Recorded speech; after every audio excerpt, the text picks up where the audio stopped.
not even 8 o'clock.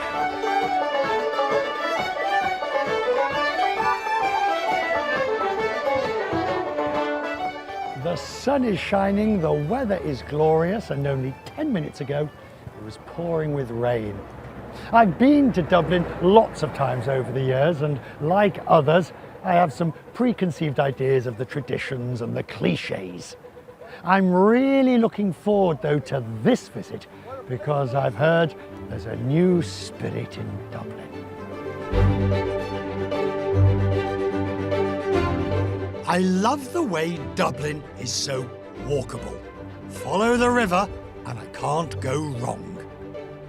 Dublin has changed so much since it was unleashed as the Celtic tiger on the rest of Europe. Now, like the rest of the world, Dublin, indeed Ireland, gingerly searches for its post-pandemic purpose. Standing on the river, you can see the old and the new.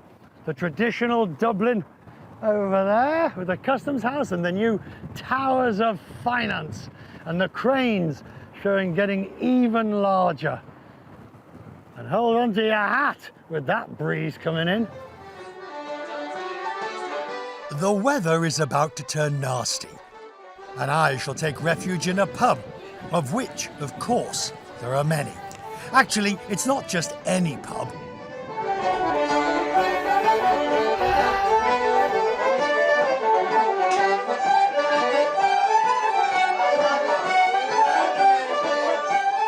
The Cobblestone. They call themselves a drinking pub with a music problem. Thomas Mulligan and the family have been mine hosts since 1987. My dad came in here and there was a very rough clientele that was in here at the time. You know, it was an early house, so that means that people that would have been working night shifts would have come in right after they were finished work, delirious with the tiredness, and then started a day's drinking on top of that. And after a while he just decided he wanted to completely overhaul that and get music playing every day of the week. Of the hundreds of public houses in Dublin, I've chosen the Cobblestone because it's the home of traditional Irish music. Believe it or not, you know, this being the nation's capital, this being the thing that we are famous for is our music.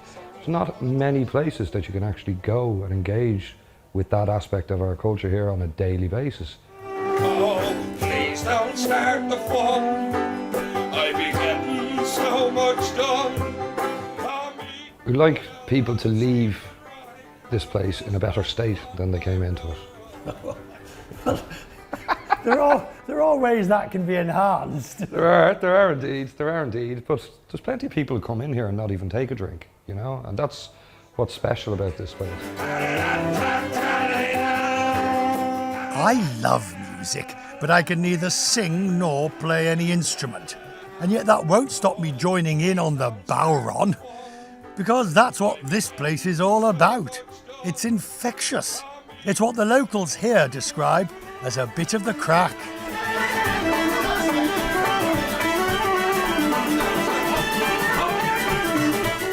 Spelled C-R-A-I-C, and it's just, it's a feeling, you know, the crack being 90, the crack is flying, the pints are flying, it's a buzz, right? It's a buzz, it's a feeling, you can feel it in the cockles of your spirit, you can feel it in your bones, in the marrow. It's electric, right? I've walked into the pub and I feel like the chairs and tables are like levitating about an inch off the ground, you know, that something's about to kick off here and it's going to be great.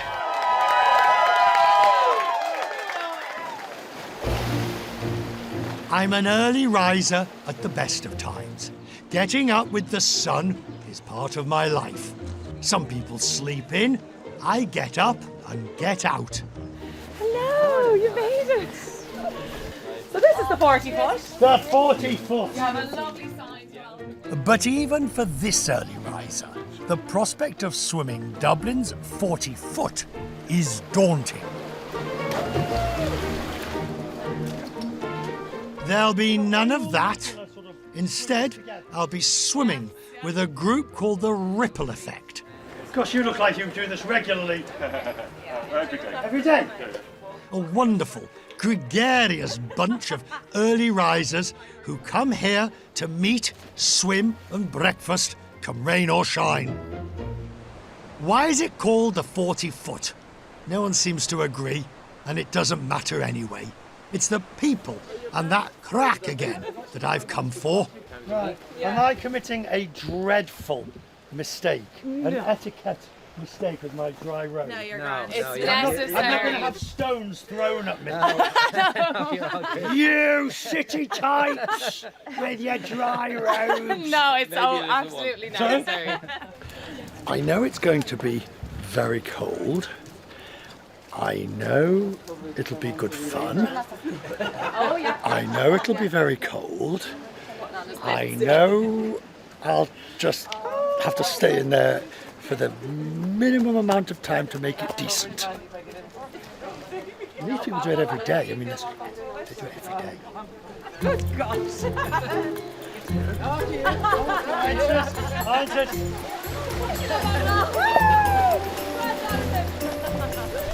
Come on, Richard. You can do it. Well done. If I keep moving, I can still feel my fingers and toes. And in time, of course, those endorphins kick in, which is what this is all about. Warmer over here. Warmer is a relative concept in this case. Well, after a few seconds, a few moments, it's most enjoyable. That was lovely. But when you start to feel the tingling in the ends of your fingers, I think that's usually a good sign it's It's time a very to get good out. sign, definitely a sign to get out, yeah. Problem, my love. But now, of course, the body is warm and oh.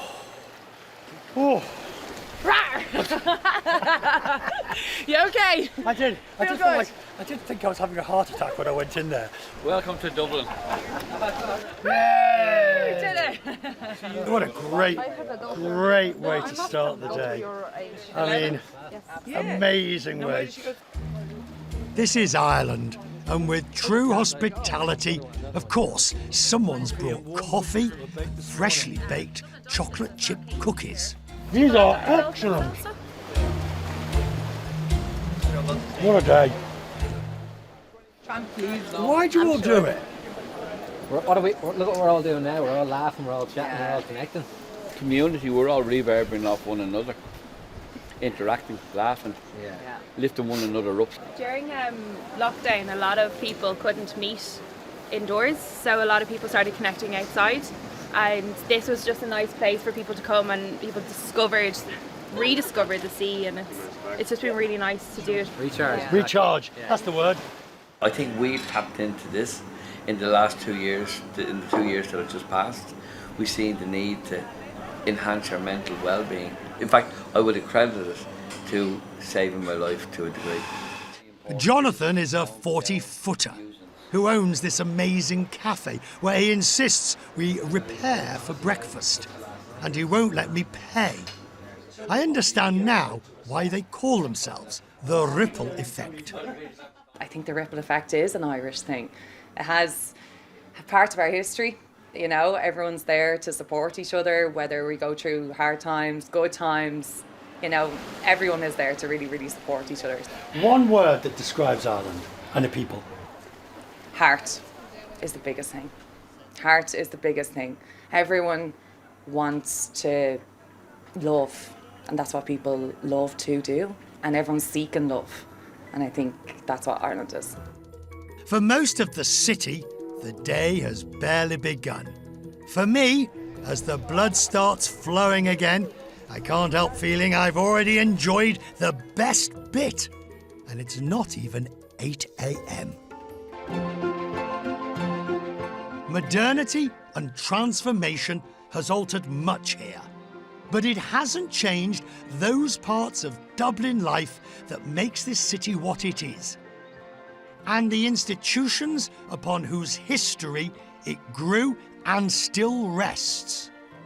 The oldest surviving Irish harp and the model for the insignia of Ireland. In Irish literature, there's none greater than James Joyce. Good morning, sir. Good morning to you, sir. Your breakfast is ready. John Shevlin is a very good James Joyce look-alike. The only thing we're missing here are the kidneys. This breakfast is the classic from Joyce's Ulysses, that weighty tome that mimics the Odyssey through one man's day in Dublin. Joyce himself said that people for decades will be trying to find out what I meant. Walking the streets with one of Ireland's national treasures helps me decipher what it feels to be a Dubliner. Do you enjoy doing James Joyce? I do, absolutely. And it's amazing the people I meet. Incredible. They all join in with the crack, the fun. Crack is fun. I certainly feel appropriate with you in this outfit. You set the tone. There's that word again, the crack. The fun, the spirit. It's everywhere here, drawing the eras together, and in historic terms, that means into battle.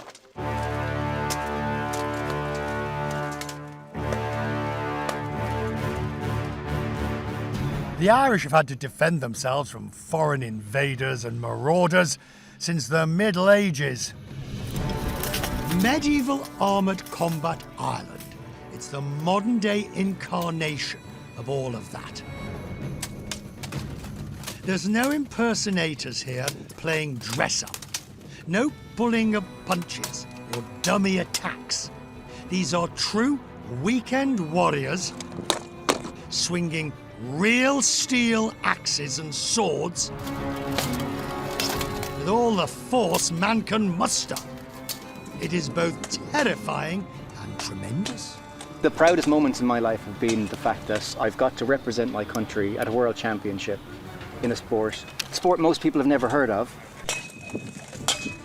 I don't know whether I can even stand up. I'm starting getting a bit frightened at the sheer weight of the thing, let alone grabbing one of these swords, which are bloody heavy.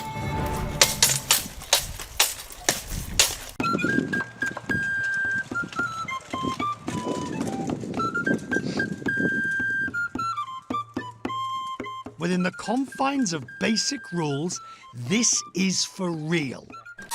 Ow! He really is hitting me with a sword.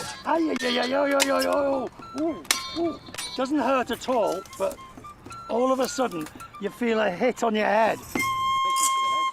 Once more, my dear friends, into the breach. You ready? No. Fighters ready? Fight! Wait! Hey, that's not fair. Good defense. Swing it. Hit him.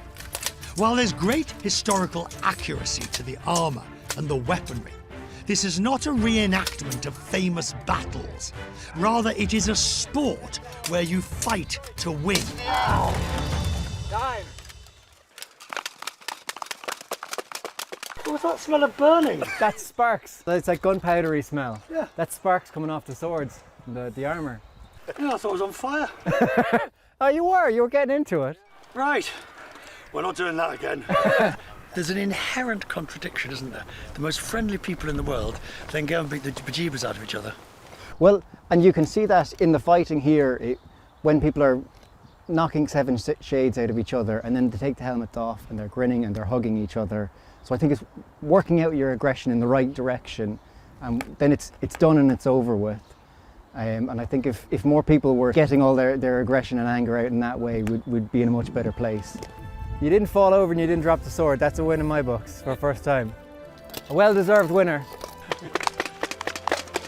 Give me one word that you think best describes Ireland and the Irish. I think the word would be heart. And there's lots of different ways you could interpret it, and it's heart. Whether it's bringing people in and accepting them or being proud of ourselves, it's all about heart. Ah, that Irish heart, it keeps beating throughout, from intrepid swimmers to these brave knights. I would gladly march into battle with them, if I can keep up. Dublin is amazing, but if I only see Ireland's capital, I am a fool and have cheated myself. I am forgoing the dramatic cliffs of the west and heading further south, instead to where the wild Atlantic Way actually starts. Cork, a place that considers itself the real capital of the Republic. Ireland boasts of its fresh foods, and the English market, which has been here since 1788, is freshness central. Well, you'll find there's a bit of every animal in this market, right? And I guarantee, Richard, if you stand around long enough, someone's going to take a nibble off you, all right? Patrick Fitzpatrick is with me. He's the comedian, actor, author, and Cork native. And he's figured out how to win me over. But you have to actually experience things like custard slices. Oh, I love a custard slice. Custard ice cream in a cake. Thank you very much. I come here for the fresh food. The quality of this is just superb. I linger because of the welcome. Morning, sir. How are you? Excellent. Good. How long does this keep if you don't have it in the fridge? You don't have it in the fridge, depends what temperature actually do have it in. What's different about Cork compared to Dublin? We have a much lower opinion of ourselves, but we pretend otherwise. So we have both an inferiority complex and a superiority complex in Cork. Cork, classic second city. It's about 1/10 of the size, population-wise, of Dublin. It's got a grudge. It's got a chip on both shoulders. It's got the notion that it's the real Ireland. So, and I think there's a bit of truth in that, to the extent that if you go to Dublin now, it can feel like a small London. Whereas this feels like a big town, a big Irish town. The English market was merely the hors d'oeuvre. The main course is 20 minutes up the road. Blarney Castle and its famous stone, which legend says bestows the gift of the gab on those who kiss it. So the question is, are you going to kiss the Blarney Stone? I never have. Why not? I'm 55 and I never have, and I grew up within 10 kilometres. Well, because it's a tourist thing. In case you hadn't noticed, we're tourists. Part of me thinks of the 40,000 people who've kissed it in the last 48 hours. What do you know about them, you know? I don't mind kissing people, but I'd like to at least meet them first, maybe buy a drink. My ignorance, I'd always thought the Blarney Stone was a rock on a cliff overlooking the ocean. It's not. It's a rock in the wall at the top of a castle. Oh, look at that. Whoa. Well, I'm kissing. I think I'm kissing. Oh. Well, you're really out to make an impression, aren't you? That's it. How are you with heights? Oh, I'm fine on that. I hope you're aware that the walk to the top of the castle is arduous. I don't know, one of us isn't going to make this. They weren't wrong. Arduous indeed, with titillating moments along the way. Magnificent views. Look at that. My God, it's straight down, isn't it? It is nearly... Oh no, there's more steps. Oh good, good. I was hoping there'd be more stairs. Somebody died doing this before they put Now you tell us. No, before they put the railings in. That's a cheerful thought, isn't it? You don't just pucker up and lean in. Oh no. Kissing the Blarney Stone is a business in itself. Right, that's the stone. Okay, here we go. And they have it down to a fine art with plenty of help. Lay back. Hold the two bands behind you. Bend your head down. Let's just watch your head now. It's down here. Oh, it won't work if you don't kiss the shiny bit. Do you have your eyes open or do you close your eyes when you kiss? It's whether you use the tongue or not that's the real... Well, did you? Because I want to know, because I'm next. How many people today? 550 people kissed it. 550 people. Actually, the amount of disinfectant on that stone wiped after each kiss. No virus would dare go anywhere near it. That was a lot of fun. Oh, I've got the gift of the gab. Now I can talk my way out of anything. Is there another way out of here? Because I don't want to... Talking forever. Well, we've done it. We kissed the Blarney Stone and now look what happened. Well, next time we'll pay, okay? We'll pay our way.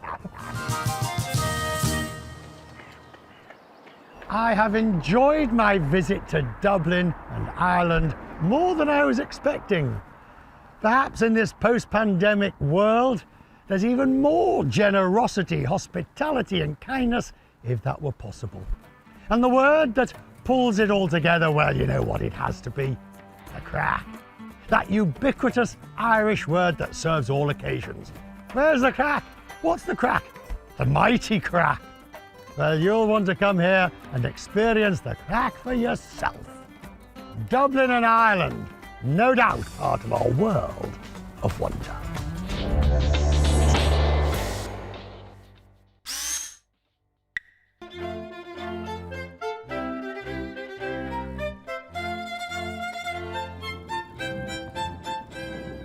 I couldn't wait to get on a bike as soon as I arrived.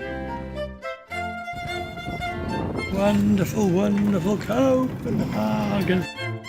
God, I love being here. I don't have to be convinced to come to Copenhagen. Looking out across the skyline of Copenhagen, one's struck by how undistinguished it is, except perhaps for the church spires, which are magnificent. But don't be misled, for within this understated landscape, there are people and places of great character that we want to explore.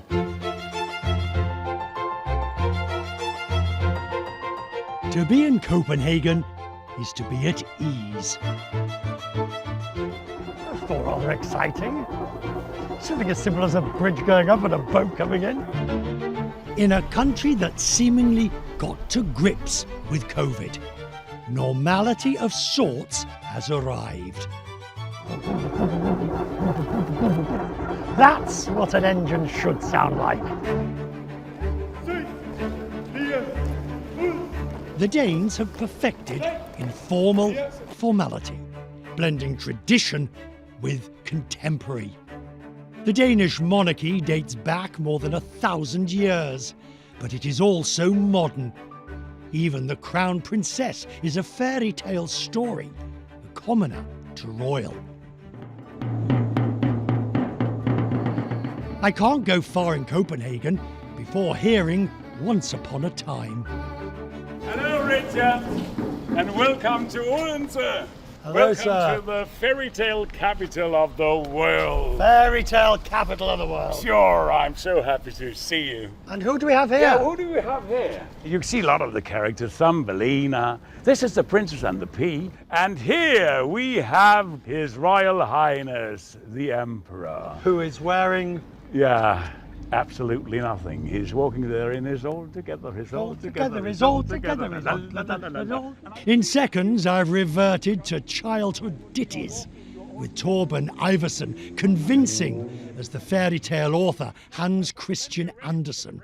Drummer, and we will walk to the fairy tale castle. Now, 1, 2, 1, 2, come on, yes, yes, yes. We've got a new emperor with us. Oh, I have no idea how this happened to me. Yes, I'm coming. A fairy tale parade to a fairy tale castle with wonderful characters, straight out of the, of course, fairy tales. Kaiser's new clear, the emperor's new clothes. I have been doing Hans Christian Andersen for almost my entire life. Why? He's supposed to be the most famous Dane ever. Somebody has to act Andersen, to travel the world, to present the stories, and I did. You don't claim to look like him, although I think you do. I don't say to people I am Andersen. I play I am Andersen. Because Andersen said to travel is to live. I say to play is to live. So that's what I do. Mr. Andersen. Yes. This idea of in later life we still have an imagination, what are you trying to tell me? I will tell you that you shall always make your own life a fairy tale. If you remember that, that will be the most important thing. Some of the fairy tales, they're not dark as much as have an edge, don't they? You have to realize they're both black and bright colors in the fairy tale book of your own life. You're right riot at a party, aren't you? Åbner syret i det gat, farven af rød, og charmant, ja denne dragt er helt What do you think people get out of it? They get vitamins for their life.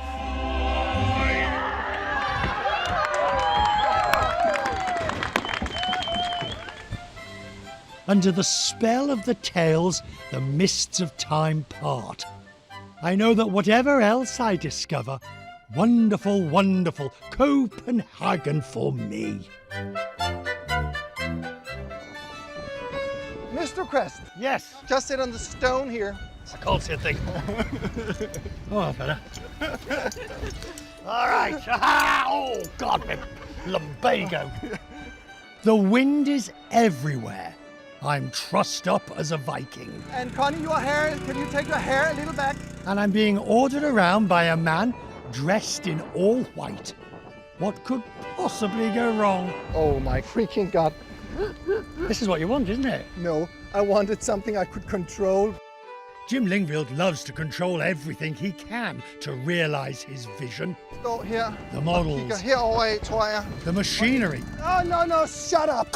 Hold on, help us. Even the bubbles. For Jim is on a lifelong mission to rehabilitate the reputation of the Vikings.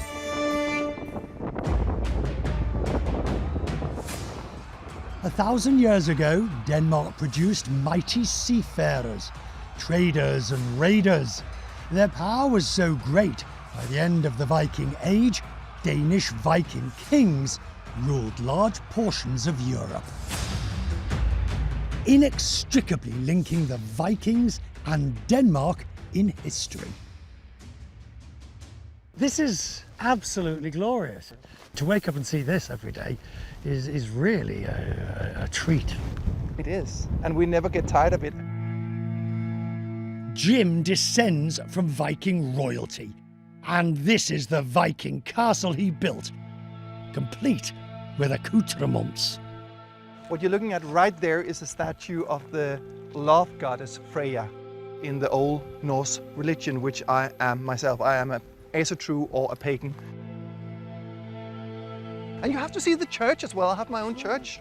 Is that a sheep over there? Yes, we have 3 sheeps. What do you do with them? Eat them. Eventually, I think, yeah. And use them for spiritual practice. No, I will not. Come. He's joking, I think. Jim takes his beliefs much further than most, including building a house of worship to pagan gods right in the back garden.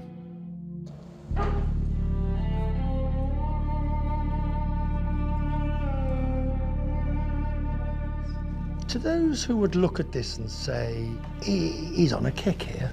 My goal here in life is to tell people about Old Norse belief and Vikings and make them less stereotyped. Vikings has been taken hostage by the stupidest of people. The Nazis used the symbols. A lot of stupid people have used this symbol. So I am torn between being extremely proud of my inheritance, but also being extremely aware that nothing evil will come from it. The Viking lineage is Jim's story. That is me in the bottom, and that is the kings of old, the Viking kings up here. And Jim's art is about telling that story, taking the ordinary and transporting it into a Viking world. A fairy tale, if you will, of a different kind. The idea is to make a picture with you as Harald Bluetooth. And Harald Bluetooth was the king in Denmark. Everything is in white and gold. And we are having authentic Viking age jewelry.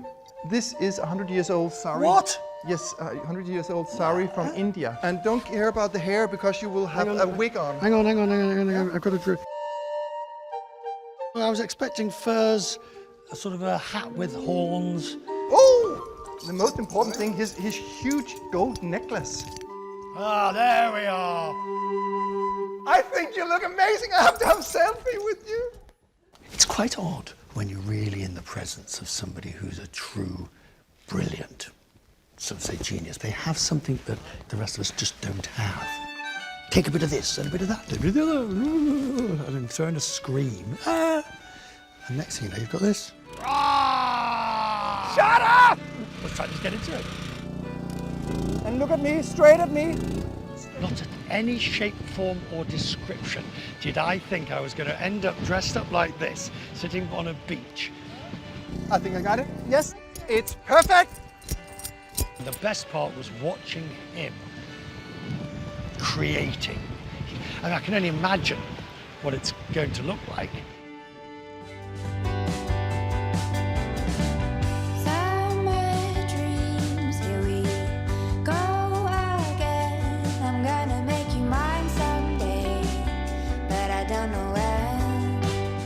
Gorgeous. All the reasons why I love coming to visit, the simplicity, the consensus mentality, the reasonableness, are probably all the reasons why I wouldn't want to live here. Sometimes you just want to have a good argument, lose your temper, break the rules. For those into rebellion, in Copenhagen there is a refuge. Christiania is the place to be. You are looking for me, and I am looking for you. Everything is much more fun when you're on wheels. So I will borrow you my pretty bike. Oh. Hello, morning. That I'm suddenly going to be this thing. What are you doing? Oi. Like its owner. Da da da da. And the commune where she lives. This bike has a spirit of its own. Christiania began when a group of hippies took over a former military base in the early 1970s. Its utopian ambition was simple: create a free town commune in the middle of the city. 50 years on, and it's still going. How long have you lived in Christiania? Since 78. 88. Wow. 43 years. You must be almost one of the originals. You were all rule breakers to start with. We still are. It's often moaned Christiania is not the revolution it once was. There is still rebellion in a reasonable and sensible way. For instance, the rule on graffiti. You ask yourself, can I do this better? If the answer is no, you will not overpaint it. Isn't that rather subjective? Today's commune celebrates free thinking, not a free-for-all. Plenty of Christiana branding and that famous cannabis trade in Pusher's Alley, where discretion meant I visited but didn't film. Tanya wants me to see today's Christiania. Hi, Simba. To prove that people are still living a communal life.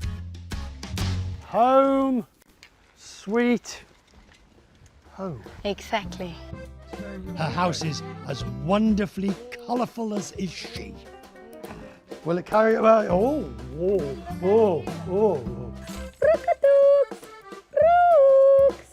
In this country of fairy tales, once again I board the magic carpet and things take a deliciously odd turn.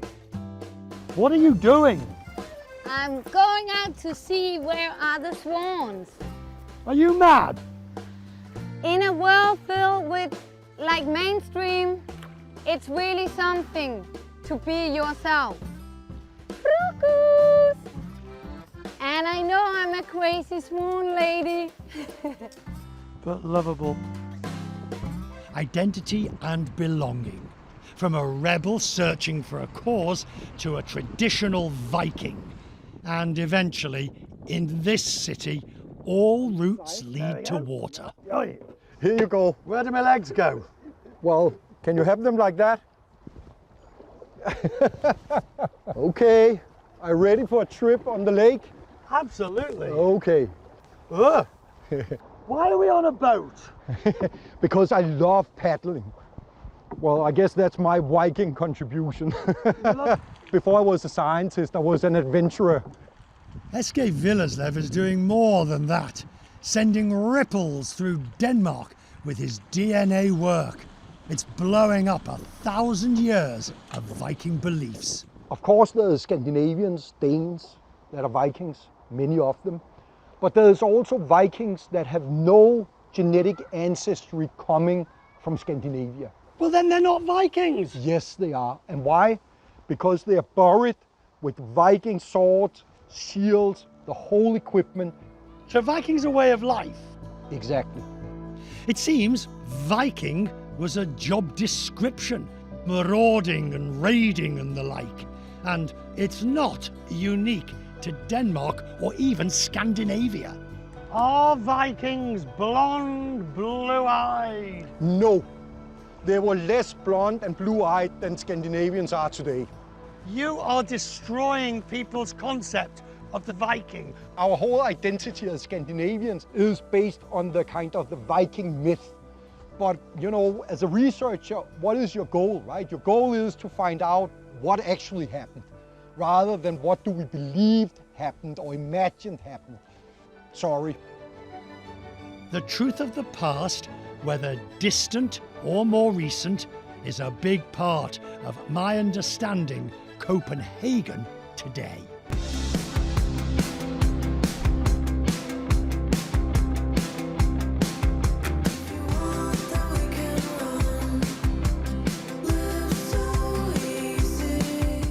The Danes, they aren't afraid to be individual, but only in a collective sort of way.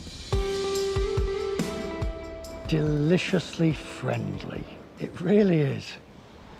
Copenhagen encounters abound, and I couldn't ask for better company today than a national treasure. You're big. You mean I'm sort of put on weight with old age? No, I knew it's you were. absolutely right. I knew you were going to take it like that. You know exactly what I mean. Well, I've been around for a long time. I'm 77. I'm the world's oldest television journalist, I think. Ulla Terkelsen is what you call a venerable institution. She's got a great laugh and a larger-than-life reputation. She's a long-time globe-trotting correspondent. I switch countries because I think you should mix your surprise and your curiosity at coming at a new place, like when you travel. But how do you keep in touch with what's happening back here? You don't forget your roots. You don't forget North London, do you?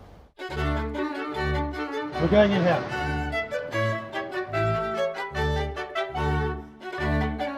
I brought you here for a Danish to be a cliche. Yeah. But you're saying it's... It's not called a Danish. It's called Wienerbrød, bread from Vienna. Yeah. And in Vienna, it's called Copenhagener. So what's this one? These are called snails. This is the old-fashioned stuff from my childhood. Give me 3 slices. I'll have one for later. My blood sugar is about to go through the roof. Thank you. Oh, yeah, yeah, yeah, yeah. Oh. But I don't care.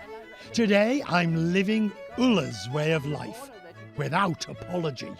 You've been quite open about all the affairs that you've had at work. Oh, yes. In my generation, the whole idea was that women should be flirtatious and sexually aggressive like the men. Don't you worry that the Ulla, that the national treasure, might become tarnished? I think the Danish people have a sense of humor. What's the thing you love most about this, about Copenhagen as well? Thinking about my family, my childhood, our summer holidays. I'm reminded of that when I walk around here, and I get quite moved. A connection to place, through family, through history. And so, I'm back with the artist Jim Lyngvild. Good Lord. No longer dressed all in white, now he's the man in black. He's ready to reveal the results of my Viking photo shoot. First of all, the portrait. Oh, that is... Whoa! Is that the whoa? It is. From beach to blow up. For me, this is a world of wonder in its own right. Oi, oi, oi! There was one picture of your head not doing this because of the storm. This is beautiful. This is beautiful. Sir.